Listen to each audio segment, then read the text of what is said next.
بسم اللہ الرحمن الرحیم۔ قرآن کا ترجمہ حضرت موسیٰ علیہ السلام کا۔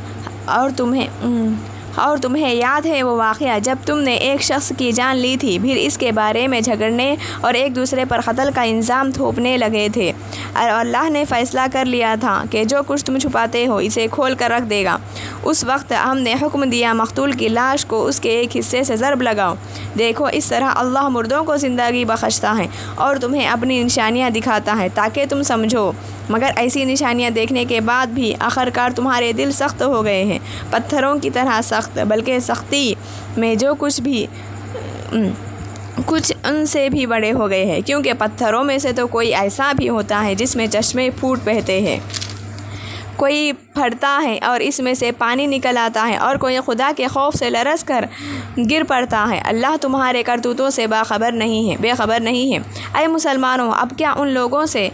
تم یہ توقع رکھتے ہو کہ تمہاری دعوت پر ایمان لے آئیں گے، حالانکہ ان میں سے ایک گروہ کا شیوا یہ رہا کہ اللہ کا کلام سنا اور پھر خوب سمجھ بوجھ کر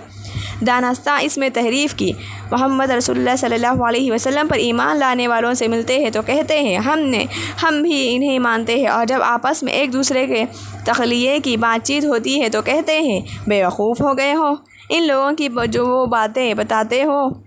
جو اللہ نے تم پر کھولی ہے، تاکہ تمہارے رب کے پاس تمہارے مقابلے میں انہیں حجت میں پیش کریں۔ اور کیا یہ جانتے نہیں جو کچھ یہ چھپاتے ہیں اور جو کچھ ظاہر کرتے ہیں، اللہ سب باتوں سے خبر ہے۔ ان میں سے ایک دوسرے گروہ وہ امیوں کا ہے جو کتاب کا تو علم رکھتے ہیں، بس اپنی بے بنیاد امیدوں اور آرزوؤں کو لیے بیٹھے ہیں اور محض وہم گمان پر چلے جا رہے ہیں۔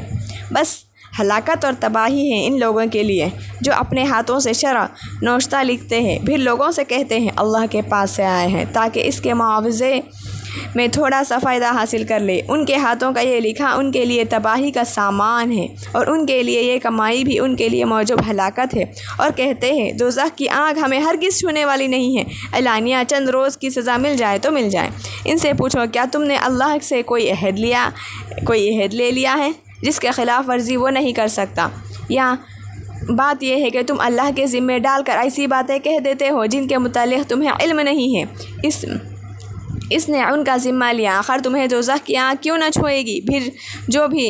بدی کمائے گا وہ اپنی خطاؤں کاری کے چکر میں پڑا گا، وہ دوزخی ہے، وہ دوزخی میں ہمیشہ رہے گا۔ جو لوگ ایمان لائے اور نیک عمل کرے وہی جنتی ہے اور وہ جنت میں رہے گا۔